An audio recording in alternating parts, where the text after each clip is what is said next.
Welcome back to Go Produce My Crew. My name is Big Lou, and this is the podcast and YouTube channel that explores how music industry professionals turn their passions into profit. We are on a massive mission to bring clarity to the music industry, and our goal is to help 1 million music industry professionals live off of their passion. I'm laying down the foundation that I need in order to thrive in the music industry, and I want to help you do the same. This episode is brought to you by thecharts.com. If you're a producer or beat maker looking to build your beat commerce business in less time, thecharts.com can help. With an easy-to-use, mobile-friendly interface and built-in marketing tools, thecharts.com will help you grow your brand, build your fan base, and scale your income. Sign up for free and start selling your beats and instrumentals today on thecharts.com. Today's theme is, what steps should you take to market your music so that your mom isn't your only fan? Let's go.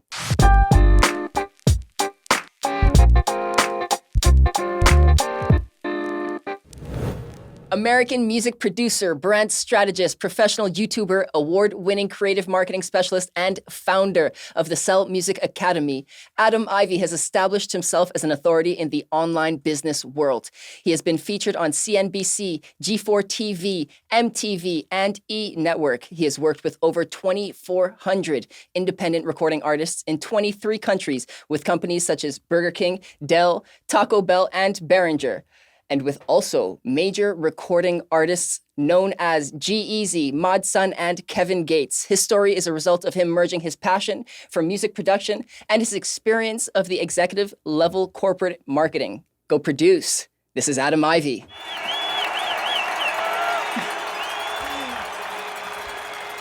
Oh, yes, so nonchalant.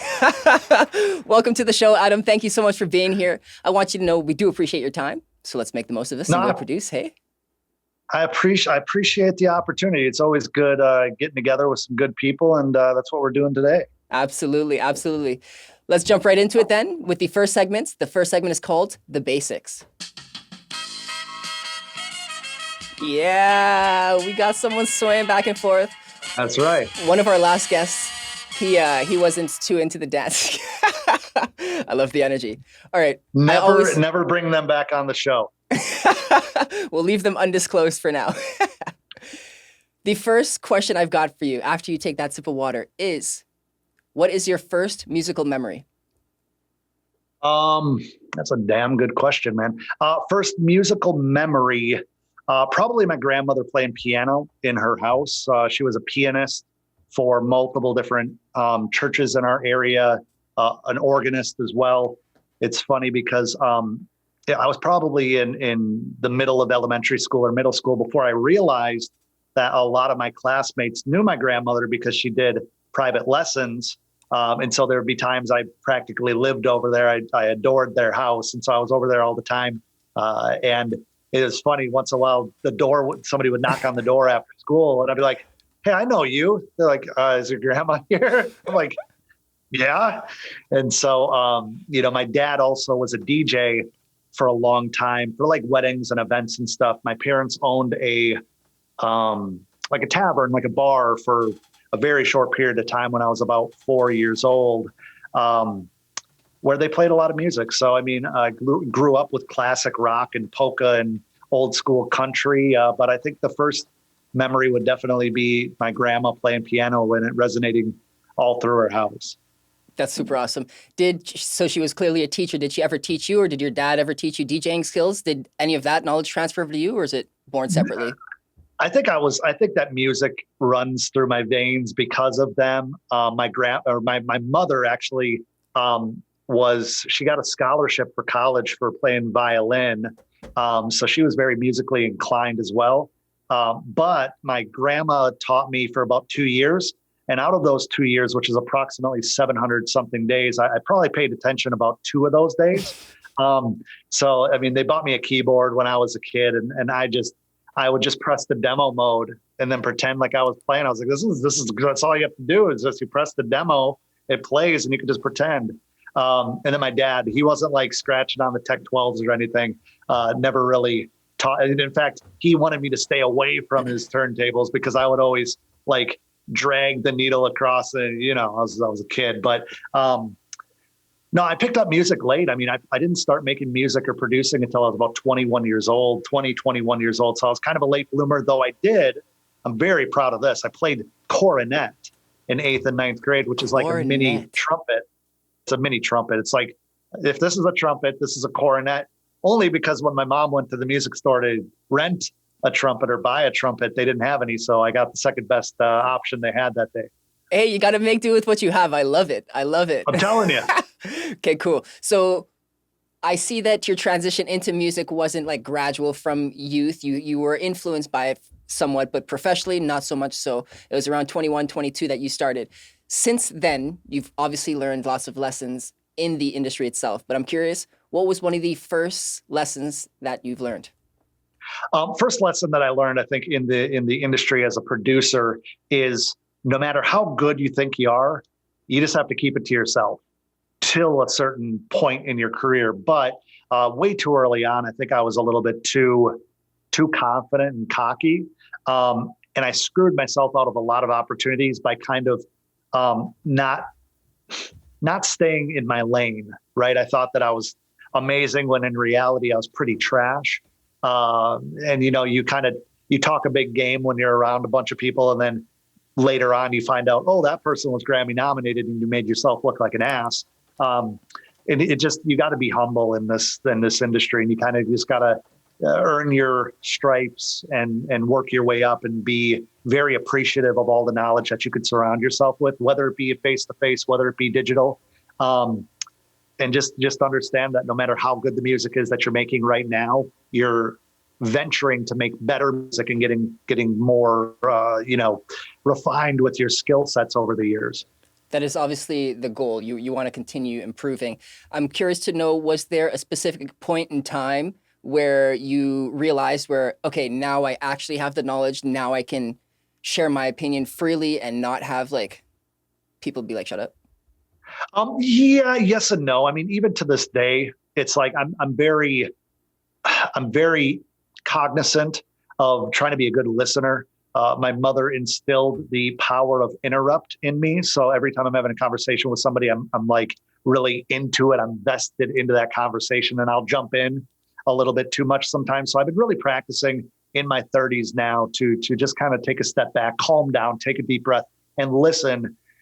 Because you learn a lot when you listen. When you talk and talk and talk, you could actually talk yourself out of learning something in that moment. So I think that sometimes you let the other people speak for you when they're like, man, that drum sequence is amazing, or my God, that melody is sick, or the way that everything comes together in the sonic space is beautiful. How'd you do that? That's when you can kind of open your mouth. But I think that it's a balance of being like a Kenny G, who's kind of obscure, but Kenny G, one of the greatest saxophone players of our era as far as like commercial success.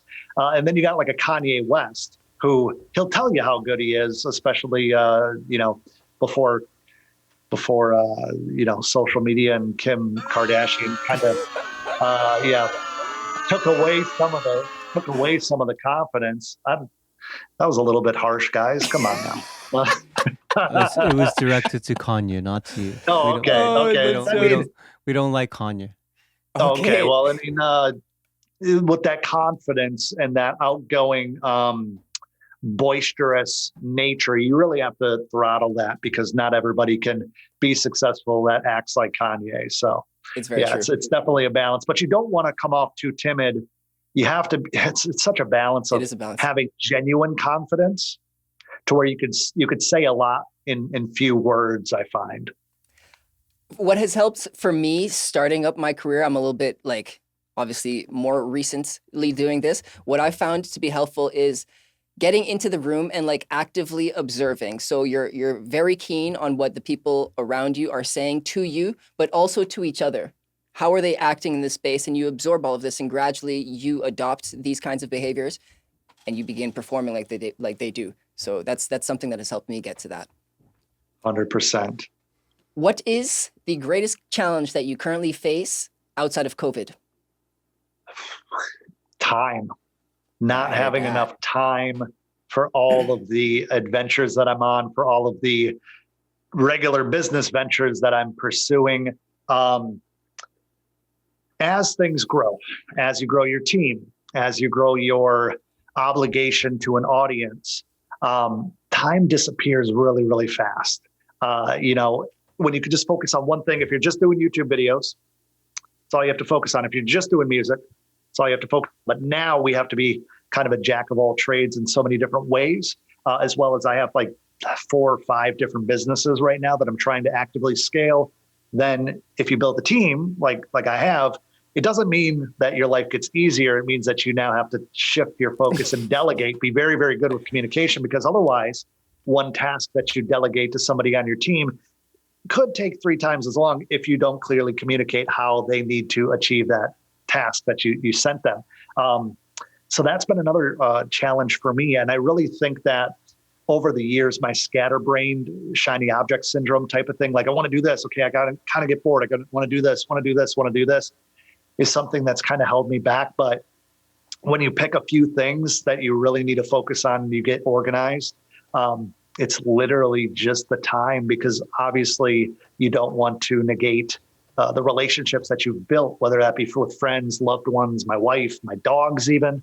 And then you want to do good and put back into the community. I recently formed a nonprofit organization for underprivileged children. And I haven't even had time to wrap my head around exactly what I'm going to be doing with that. But I know that it's important to me to give back, and it's important to me to be able to do something in a nonprofit type of way, of making an impact and not just making a boatload of money because the money's cool, but It's not you everything. really have to, it's not everything. That's awesome. I'm hearing a couple of different struggles with the time and like almost energy management. Is the solution in itself selectively choosing the projects that you're gonna invest your energy towards, but also delegation, because you're almost buying back time, if you will? You're using someone else's time. How do you go about doing that? I think for the last few years, I've adopted this thing where it's the ultimate freedom is when you're able to say no to things without it affecting your livelihood financially, right? So the better you get at saying no to things, the better you're going to be off just in general. So I've been adopting that. And on top of that, I think it's the delegation, understanding that you need to be able to, in certain businesses that I'm running, you need to be able to clone yourself and be able to exist and stay profitable and stay scaling in a positive way without you even being involved in a lot of ways. Like the music stuff, I need to be there. The YouTube stuff, I need to be there. The education stuff, slowly but surely, we're shifting to where I'm still very active, but I'm not as active as I was because I'm training guys on my team that care just as much as I do. Once they understand my voice, once they understand the system, the mission, well, a student could be just as benefited by them because they're kind of speaking me through that, if that makes sense.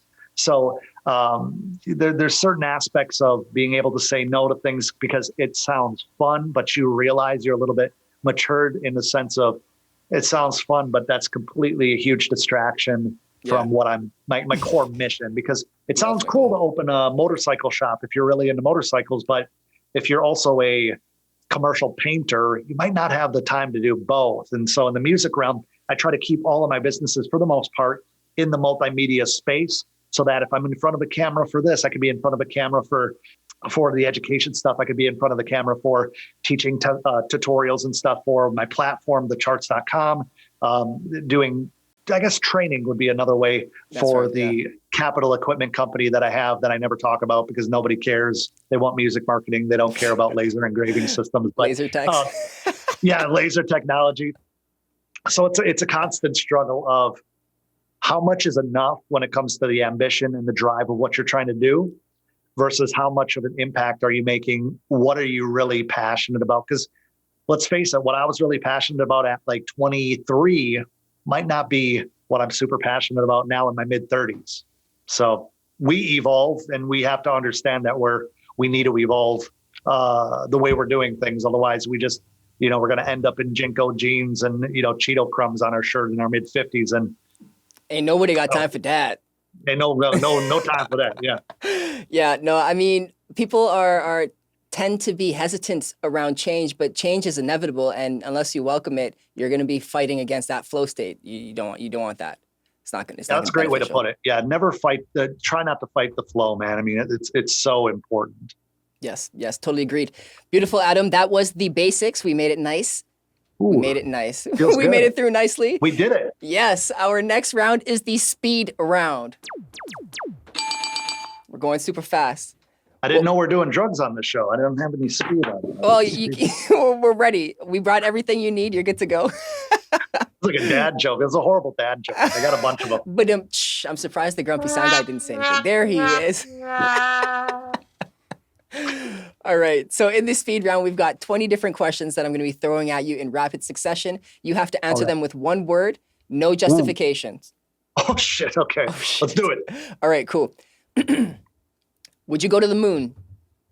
No. What part of Hawaii did you recently travel to? Oahu. Do you prefer to read or to watch movies? Ooh, watch movies. What is your favorite music genre? Modern country. You I grew got up, it in. I got it in. You- Take that. Yeah. That's what I'm talking about. You grew up in a low-income family in a rural area in Wisconsin. Yes. Do you have any nicknames? I'm Ivy. No. At the end of the day, you want a nice big glass of? Shut the hell up. G-Eazy, Mod Sun, or Kevin Gates? G-Eazy. What's your favorite snack?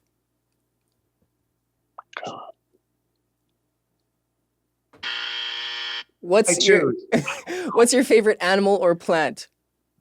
Dogs. Your goal is to empower those looking to build a business around music without having a large marketing budget.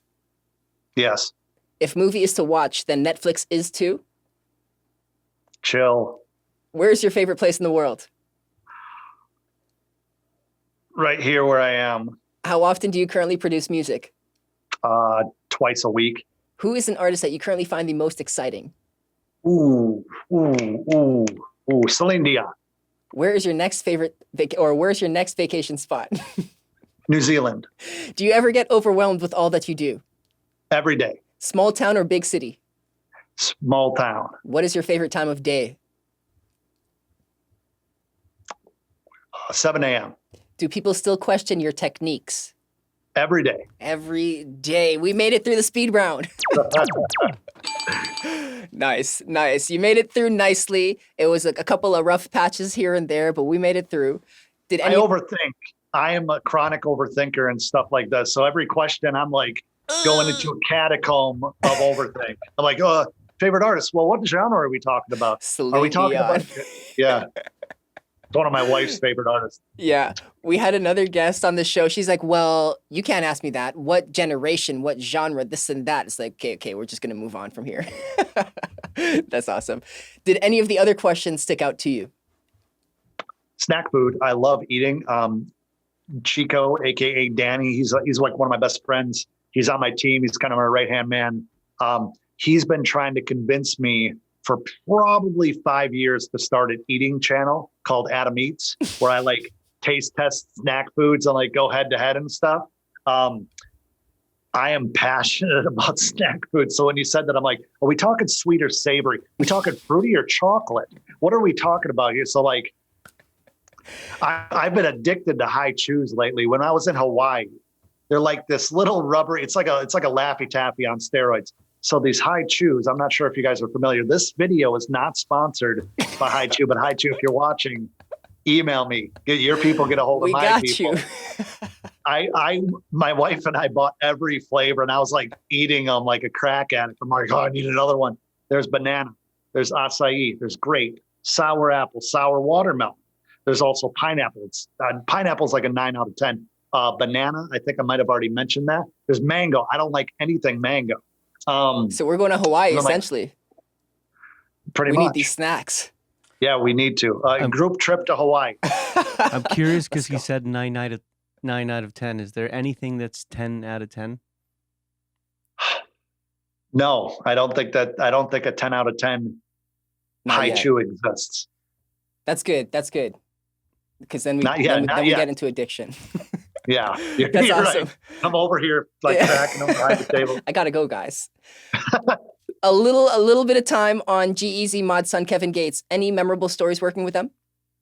No, because I never worked with them face to face. I broke down the G-Eazy thing over my YouTube channel. I was working with Mod Sun very frequently back in the day, to the point where we were text messaging back and forth. I was sending him loads of beats.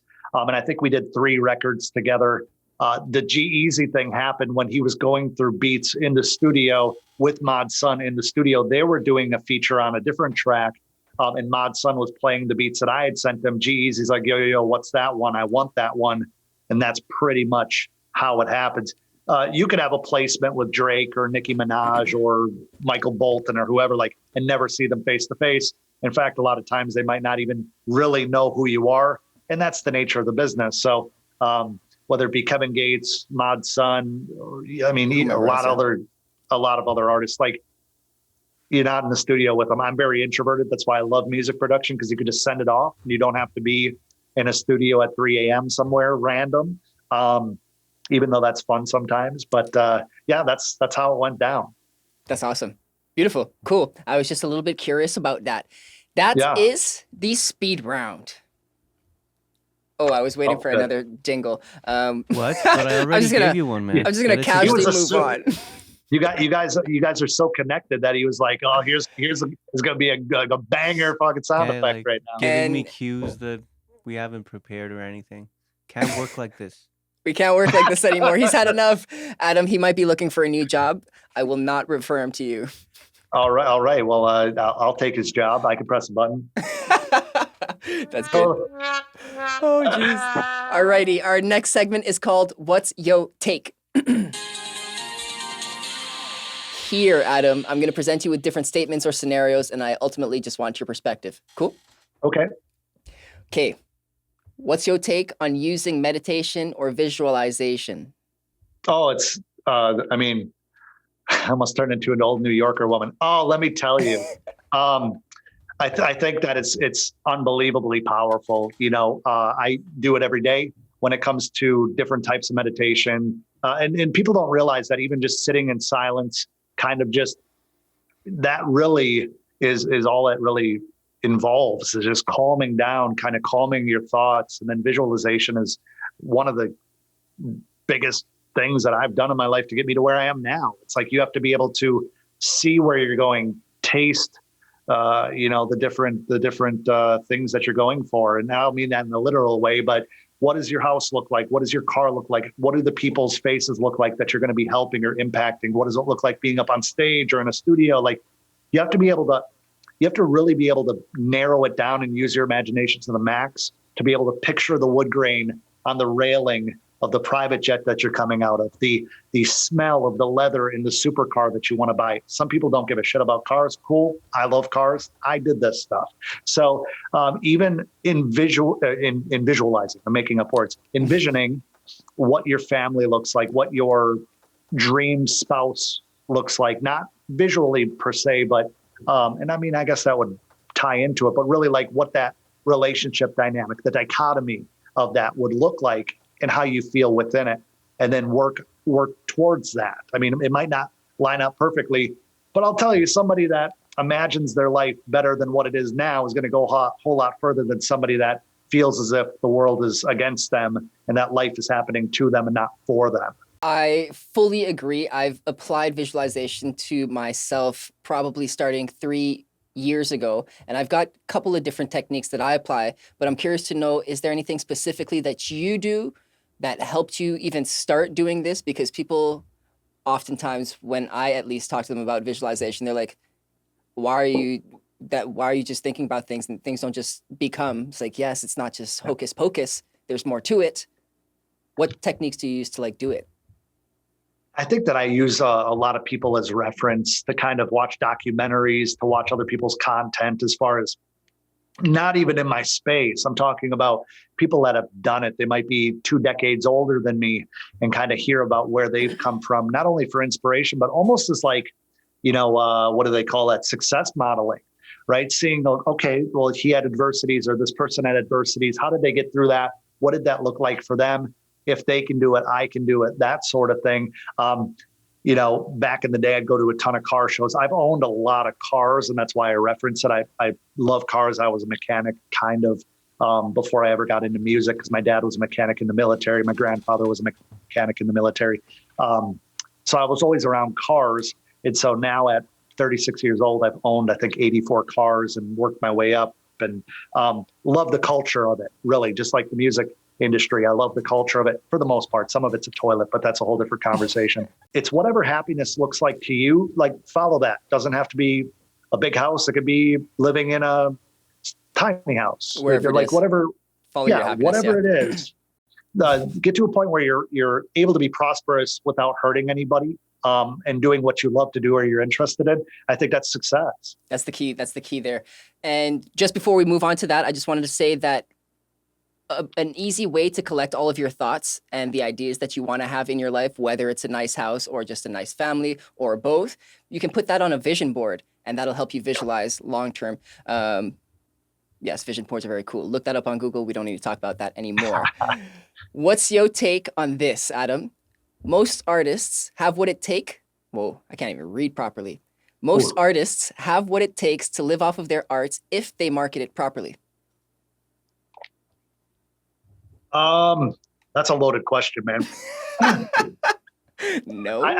Here's the thing. Most people have what it takes to make a sustainable income with their art. No question about it. If they know how to do marketing, if they know how to build a business around it. However, knowing how to do it and actually working your face off to make it happen and not expecting a switch to be flipped to magically you've made it and you could stop working hard. That's what the majority of people are going for. They have good music, great music sometimes, but no work ethic when it comes to the actual marketing, because marketing looks like work, even though marketing is a creative venture to paint a picture to an audience of strangers about you. But they don't see it that way. They look at it like a desk job because they can't sit behind a keyboard with a MIDI controller or a flute or a guitar and record a bunch of stuff and then put it out and people love that. We have normalized this idea of instant gratification because we literally right now could stop this conversation, all pick up an instrument, write a song, and have something released by the weekend, which cheapens up the process tremendously. Yet somebody thinks that needs attention. Somebody thinks that is, everybody has to stop what they're doing to pay attention to them without actually giving them a reason why. So marketing is the why, the music is the product, we are the brand. Not trying to go into a teaching moment here, but I think that there's a ton of great music that could be profitable. Very few people in the grand scheme of things are going to see it through. That's why there's millions of people in this world that play football, millions of people in this world that play baseball, millions of people that play soccer, and very few that do it as an actual career, because it takes a whole lot of backbone, grit, and determination to actually see things through, even when you start making money. That's pretty much the starting line. Yeah. You start making money and you've entered the race then. Yes. I mean, it's a whole different world there. So you mentioned that work ethic is one main place where people will struggle, and it's more so the mentality behind it, because like, yes, you can physically get up and say go for a run if you want to be like a professional athlete, but are you going to do it every single day? Are you going to do it whether it's snowing, raining at 6:30 in the morning, right? It's that mentality. So that's where you get the work ethic. Is there somewhere else, another element in this path where you see artists falling through the cracks in this pursuit? Yeah, I think, I could talk about this for 2 hours easily. Like, it's doing something, changing pace, stepping forward in the hope of advancement of what you're doing, and then not giving it enough time to bake. You throw all these things into a pan, you know that it's going to make bread, you don't give it time to rise, you bake it too fast, so it's doughy in the middle, then you're disappointed saying, oh, that doesn't work, I can't make bread with that recipe. That's what people do. You give them the tools. I mean, literally, I think a lot of people would understand what I mean by this reference. There could be a book out there that's 650 pages, How to Make $1 Million in 18 months. Everybody could be sent it to their house for free, right? Vast majority of people would only get to like chapter 2 because it didn't happen fast enough. They know the 18 months is out there, but all of a sudden, they don't want to wait for the 18 months. They would rather do a little spurt, a little spurt, little spurt, little spurt their entire lives, rather than crawling through the shit for years to actually find themselves in a very, very good position, because not a lot of people want to do that. We have this mindset of like, well, if I go to school to become an engineer, do that 4 years, and then I will have a career that just kind of, it's just like school, get the job, have a career. That's not how it is with creative arts. Cultivate skill, market yourself, build an audience, build demand, and then you can actually work your way into it. It's you level up. You're with a better group of people. You're networking your way up into new opportunities. Too many people prioritize security over going for it. Absolutely. You referred school All right. and no, you're good. You referred school and how they don't necessarily teach entrepreneurial pursuits. Let's just say that. Do you think, though, that work ethic can be taught? Is it just innate? I think work ethic can be infused, but people have to understand their why. So many people want to be a producer because it looks cool. They saw some YouTube videos or some Instagram or TikToks that they're like, oh, it's so cool, I want to do that. Why? Do you actually enjoy making the music? Do you want people to love and adore you and like you and, comment and all this good stuff that a lot of us fall into when it comes to the chase of it? Same goes for any creative venture. Like I said, I think that work ethic comes from wanting something without a shadow of a doubt. It's not an option.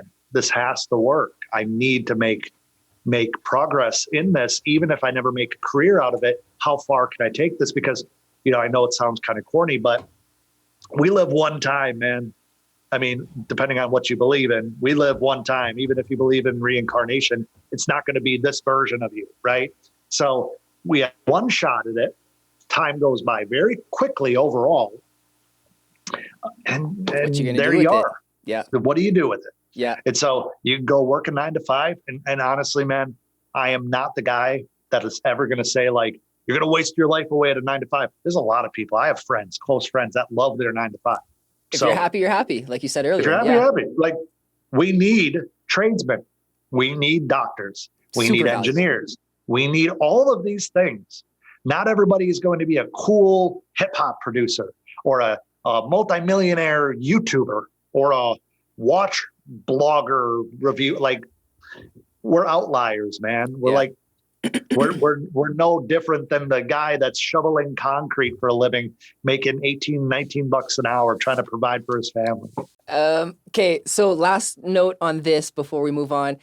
All right. What would you say is a common trait amongst those people with superb work ethic, other than their work ethic? Enthusiasm, man. Enthusiasm, charisma to a certain extent. But if enthusiasm, in my opinion, is so underrated. Have you ever just been around somebody with crazy enthusiasm? And they could be crazy. They could be not really know what they're talking about, but something about it is infectious. Now, have you ever been around somebody with no enthusiasm and has great ideas, but it's so boring that you're like, I get what you're saying, but you are not presenting this in a way to get me excited about it. That right there in the creative space is really what separates a whole lot of people. It's not the make or break, but it's if you have enthusiasm about what you're doing. Are you excited about what you're doing? Are you a fan of your own work versus not feeling good enough, not feeling like it'll ever really work? You're just kind of kicking the pile around to see if maybe something comes from it. Enthusiasm gets you hired at day jobs. There's a whole lot of people that go through the interview process. There'll be a person that's less talented, more enthusiasm. The hiring manager, the GM, the whoever is going to bring that person on because they're like, this person is good for our corporation. They're good for our culture, versus the person that might have some like book smarts or maybe a little bit more experience, but they're boring, maybe even pessimistic or have just a bad vibe. So enthusiasm Very important. Goes such a long way. Goes such a long way. Yeah. All right. Last question before we jump to the next segment. You So keep we'll just. saying last question, but then you always ask more questions. Oh my goodness. Oh my gracious. The last question was the last question. That was the last sub question, Grumpy. It was the last question's Eve. Need to get it together, man. Yeah. So, okay. So we're going to spend no more than 2 minutes on this because I know you talk about it a lot on your channel. But what is your take on paid social media ads versus organic growth? Paid marketing is fantastic once you have the organic growth started. Once you understand who your audience is, what the narrative is, what your value proposition is, what your unique selling mechanism is, your USM, bunch of acronyms. Once you understand how to grow organically, then you can actually go buy some fertilizer and grow your garden faster. But until you understand how to water, how to plant, how to seed, how to all that stuff, how to weed, you're just throwing money up against the wall and literally wasting money. I have never become a raving fan of anyone musically because I saw a freaking Facebook ad for their new Spotify release. That's a good point. Nope. Doesn't happen. That's a good point. What happens is you're aware of someone. That's why retargeting ads are so important because you know that they're already aware of you. That way you can build brand awareness. You can make sure that they're alerted of something that you know that social media probably won't get in front of them. You want them to make sure that they know. But overall, trying to build a real fan base off of cold traffic, the labels try to do it, and you see a one-hit wonder, and then they disappear. And then they're like, whatever happened to Rich Boy? Whatever happened to Tail Cruz? Oh, who? Oh, the Dynamite guy. Oh, I don't know if I've heard that song. Yeah, no, right. Right. Yeah, I get it. Yeah, that makes You sense. have to, and some of my, like, I have some artists, I'm not going to name names because it's kind of rude, but I have some artists that I really respect on YouTube. And I've watched like the labels have tried to pull them into the mix and they're so freaking boring to be interviewed. I'm like, I think I've lost respect for, I love your music. I hunted down an interview because I wanted to know more about you. And now I don't want to know anything about you because you're really freaking boring. Yeah. So, and I guess that stems back to the enthusiasm conversation we had. But I think that organic is all about knowing what you have to offer, knowing who your audience is, knowing why they should care, and then making some content and stuff around that to pull them in. Yeah. Yeah, you got to hook them. Beautifully said. Beautifully said. Spend your money wisely. That was our last question, Grumpy Sound Guy, in case you were wondering. Thank you very much. That's jokes. Our next segment is called Community Queries. No sound effect here. That's totally cool. He's got me all over I am here. on strike. He's on strike. Okay, so Adam, Community Queries is... I've got 3. I know. He's all over the place with this. He's probably watching a movie. We've got 3 fans. They've sent in questions ahead of time, and I'm just going to read, or they're going to share their questions with you. Okay, let's do it. All right. So the first question is from G Tech. He's a music artist out of Brampton, Ontario. What's going on is G Tech. My question is, how would music artists go about submitting their music to different Spotify playlists? When it comes to submitting your music to Spotify curated playlist versus algorithmic playlists versus user generated playlists, there's a lot of different ways that you can go about this. Obviously, you can use a website like Submit Hub or Daily Playlists. But when it comes to the like algorithmic playlists, that's all about, there's a lot of people out there that say like, oh, pre-saves don't matter. Pre-saves, especially if you use like a hyperfollow link, right? There's a whole lot of different people that'll offer a pre-save link. So if you're offering pre-saves, let's say you get 200 people to pre-save you. Well, usually through those links, they also follow you on Spotify, which helps when it comes to the algorithmic playlists, when it comes to like Discover Weekly, Release Radar. When it comes to the actual Spotify curated playlists, one of the biggest mistakes I see is people getting ready to release a song like tomorrow, right? It's a Friday. And then they'll go and they'll start sending out the submission emails, even through Spotify for artists. They have a whole section on there on how to do it. They're sending out submissions the day that the song is released, when in reality, those curators need a lot of time to go through, especially with how many artists are submitting new music every single day. So what I go through with all of my students is typically you take 4 to 6 weeks before the release goes live. Then you hunt down all the different playlists from users, right? Not the curators, but users, which a lot of times you can go into the about for those and find their contact information. There will be paid. There will be some that just do it out of the goodness of their heart, I suppose. But when it comes to the actual curated playlist through Spotify for Artists breaks down the entire process of how to do that. Yeah. Now, there are a lot of big playlists, and maybe you're referring to that as well, that aren't necessarily, they're user playlists, but they're run by more corporate entities, businesses that are running playlists as a business. And usually their websites will have submission links, their contact information, and curators will be on social media. I always recommend trying to hunt those down, going on their website, seeing who's the curators, and then being able to start conversations. And this is why you need the time, 4 to 6 weeks, typically minimum. Beautifully said. Thank you, G-Tech. You can find him on Instagram at officialgtech. Our next question is Justin Mackey. He is a pop and easy listening artist in London, Ontario. Hey Adam, my name is Justin Mackey. I'm a pop/easy listening artist out of London, Ontario, Canada. My question is in regards to Clubhouse. How would you recommend that artists utilize Clubhouse to move their career forward?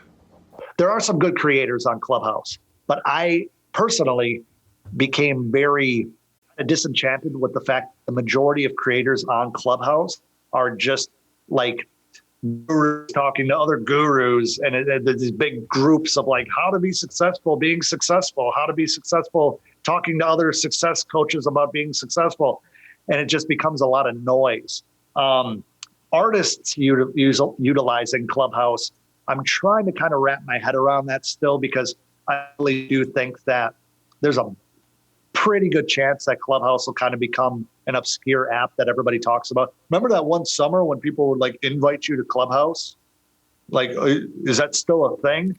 I think that might actually become the thing. So Justin, I would say I would lean into the platforms that are going to give you more growth potential, such as a TikTok, for example, and really build an audience that's highly engaged rather than trying to convince people to sit around and have you talk on Clubhouse when the actual user group like this big compared to just having a podcast or something. I think it's a waste of time for a lot of people. Nicely said. Okay. Thank you, Justin. Hopefully you guys aren't like stockholders in Clubhouse. If that's the case, make sure to use my discount code. It's going to blow up. Oh, that's hilarious. That was Justin Mackey. That was Adam's response to Justin's question. You can find him on Instagram at Justin Mackey Music. That's M-A-K-I. He says this, it's like the sushi roll. Our final question is from Eli the Prophet. He is a rapper, CEO, and model in London, Ontario. This is his question. Hey Adam, it's Eli the Prophet. I was wondering how important you feel securing various licenses on your music for an emerging artist and generating initial revenue. And what are some good places to start? Well, Eli, I think it's unfortunate that I can only hear you because you're a model. So everybody listening to this, not only is he a CEO, you need to visually see him. So Eli the Prophet, my first question is profit financially or like profit biblically? So it's already creating an enigma a little bit that I'm like interested. So I'm gonna go check his stuff out after we get off the call here. But Eli, licensing is like a cheat code for a whole lot of people. There's a whole lot of different types of licenses. So definitely look into that. But as an emerging artist, I would work on your catalog. I would work on building repetition within your release structure, because so many people will have one song, two singles. Can't talk today for some reason. And then they just focus on pushing that for like the next 12 months. Meanwhile, they're not building anything in the background for a follow-up. If something were to go viral, if something were to pop, they have nothing to follow up with it. Right. So, and then on the other side of that coin, all too often somebody has a song, they're like, this has so much potential. I'm going to try to get it sync. I'm going to try to get sync licensing deals with it. try to get it placed somewhere, maybe a Netflix series or a commercial. And then they push and push and push. Meanwhile, they're looking for this opportunity, and they should really be making more to keep pushing. So I would say this: if you're trying to just get into sync, then make a whole lot of exclusive tracks that you're not sharing on Spotify, for example, that you can then, work into series, work into sitcoms or, web shows or whatever through music managers and whatnot. Because a lot of those, they're not going to want them to be everywhere online already. They just want that. They just want those works for that specific project. So split it up if you really want to, pursue that. And side note, when it comes to the sync, Michael Elsner, one of my mentors, somebody that's incredibly knowledgeable when it comes to sync licensing, I look to him for a lot of answers when it comes to coming up with my own sync opportunities in my career. Definitely got to shout him out. Michael Elsner, shout out to Michael. He's a great human being. He has videos and resources that'll help you get those type of placements. I will definitely be checking that. I'll also add his contact or his info in the show notes too, so that people can follow up there.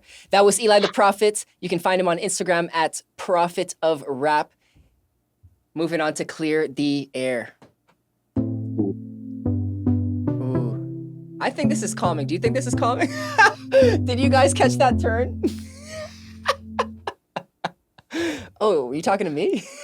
Yeah, like quick zoom. Gold. So this segment is called Clear the Air, and I'm going to ask you to bring clarity to slightly denser questions. All right. This is a little bit of an interesting startup, and I think a lot of younger people would appreciate this. Your story started off in the music industry by turning an $800 investment into eventually a six-figure income. I want to know what kinds of sacrifices you had to make at that point in time in order to get yourself on this path. Yeah, man. So in 2009, I lost the job, blatantly fired for insubordination based off of a new manager coming in. I screwed up, not to tell the whole story, but I screwed up because I was in line for his job. I was bitter. So when he came in, I called him on all of his mistakes. I was that guy. And obviously he didn't like that, especially because everybody in the organization was like, oh, I thought Adam was getting that job. Oh, you got that job? I thought Adam was getting that job. So that didn't help. And so we kind of came to blows, and he blatantly fired me for some BS that wasn't true. Doesn't matter now. I'm glad he did now. But at that time, I didn't get any unemployment benefits. I only had about $1,200 to my name, I believe. This is a long time ago. So, with that $800, I started putting it into marketing. I started putting it into having a SoundClick template made for my beats, and then spending some of it on some paid marketing on SoundClick and a couple other places. And quite honestly, man, it was a very difficult time in my life. I was almost evicted, almost had my car repossessed. I was living off of ramen, eggs, and tuna. As I've told before on my YouTube channel, pretty much every meal for 10 months. It sucked, really sucked. But I knew I didn't want to just go find another day job, because that was a job that I thought I was growing in the company. This is before I was doing music full time. So I had a side hustle doing graphic design for about 6 different nightclubs here in Orlando, Florida. That saved me big time, because once I lost my job, I had more time. So I went through all the different contacts that I had. I said, hey, Brian, I know you do your flyers for Friday and Saturday nights. Do you have anybody else that you know of that needs flyers? Or do you have another night that I could throw in as a bundle? And that kind of kept the lights on for a long time as I was building the music thing. So $800 was the total investment when it came to the first 2 or 3 months. Really, really deep diving into, I don't really have any money. I have no money coming in aside from like I said, the absolute essentials to keep me housed. And I went for it, man. Like I said, 14, maybe 18-hour days. Really, I say 18-hour days, but this is how it went. I'd wake up and I would work my fucking face off until I couldn't stay awake anymore. Then I'd go to sleep. I'd wake up and just do it again. I didn't know what day it was. I'd walk to the gym across the way. In 2008, I was studying to be a personal trainer. I had a very brief stint with Gold's Gym. knew the manager. They knew this financial situation I was in. So they kind of gave me some like weird senior discount on my gym membership. I think it was like 10 or 15 bucks a month instead of 40. So I'd walk across the road. I'd work out every day to kind of try to keep my shit together. And I'd come home and just crank out as many beats as I could, email as many people as I could, as DMing and messaging. And all of a sudden it started working. So, it's crazy what'll happen, when you dedicate a few hundred days or a few thousand days to something. And, next thing you know, from 2009 to 2010, I made about $34,000 in all of my creative ventures, including that graphic design job. But then between 2010 and 2011, a year-to-date thing, not a January to January, I made $111,728. And I always say that because Zach, who's on my team now, I said, I made $112,000. He's like, no, you didn't. I just saw it. It's $111,720. I'm like, okay, you got me. So all of a sudden, one day after those thousands of hours that you put in, you got lucky. Right? Yeah, exactly. That's probably what happened. That's exactly how it happened, man. Yeah, no, that's awesome. And then today I checked, you've got 12.9 million views on YouTube, or 12.87 if in case Zach is checking. And then 236,000 followers. This is super wild. This started 10 years ago. So that's the sacrifices are well worth it. And then this led to Sell Music Academy. So can you tell us a little bit around what this is? In the beginning, it was kind of bitter / I was really, really sick of false information being spread around. So I was like, I'm just going to share all this stuff on YouTube. That's how the idea started. And then I had a lot of people that were messaging me, thanking me for my time and effort on those videos. And then a lot of people asking, hey, can I work with you directly? Hey, do you have a course? Hey, this, hey, that. And so I'd spent about 18 months, pretty much 2 years, building a curriculum for an actual course, a program that I beta tested with a lot of my successful producer friends and a few artist friends to see if it would work for them. It did.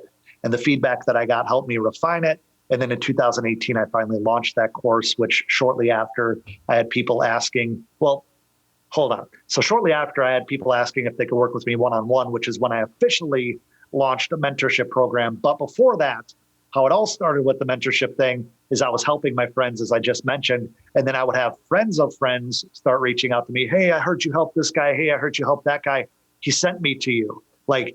And then they would send me a dissertation about their entire life story and about 15 different questions that I'd run out of ink and email in order to answer these questions for them correctly. So one day, frustrated, I said, hey man, if you need help on all this stuff, you would have to join my mentorship program. It's 10 weeks for $5,000. And he came back to me and he's like, hey, what's your PayPal account? I'll pay you right now. And I was like, oh shit. There's people out there that really actually need the help and would respect my time and appreciate my expertise. And that's how kind of the whole education side of things came into play, trying to help people go further, faster in their music career, by sharing proven marketing techniques and strategies that I imported from over 10 years corporate marketing experience into the music realm that not only helped me, but has now helped well over 1,000 students. Yeah, so that's easily how the Sell Music Academy started. That's what we're doing right here. So I appreciate it. And I haven't yet started the Music Master course, but I did download several of the documents in anticipation. And I'm quite confident in saying that once season 4 does wrap up here, I will be spending a lot more time doing that. But I want to touch a little bit on what you have kind of in plans for next. So there's never, these are words that you said, there's never not enough room for growth. And you aim to establish yourself as a greater authority within this space. I'd like you to speak on what you're trying to accomplish here. Using the education business with the platform that I also have been developing called thecharts.com. It's a way for music producers and beat makers to simplify their beat commerce in a way that's marketing forward to help them brand themselves and get more attention faster with less effort than ever before, and utilize all of these things to really move the community forward. I could see having large public events in the future, conferences of sorts. And my team and I have actually been slowly figuring out the logistics to do a domestic tour here later this year of about 20 different cities, buying a Sprinter van and traveling around doing studio pop-ins where we have one-day events. and then possibly like a VIP experience the day after for people that want a little bit more of a deep dive. And so really take the education thing to the next level. My ultimate goal is to have all of the education stuff accredited so that it's not just this internet guru guy, as people call me, on the YouTube stuff, but actually have a foundation to stand on for people that want, the gold standard of education within the music marketing space, business, all that other stuff. So it's a whole lot that we're biting off, but I think that it's more of a 2 to 5 year plan. This is not an immediate thing, and I thrive off that, man. If I could have a thriving company with, let's say, 150, 200 staff members to build an awesome culture around and bring people in and help them every single day, that would be something that I feel very excited about a bed for. That sounds huge. I'm honored to have you here sharing that with us.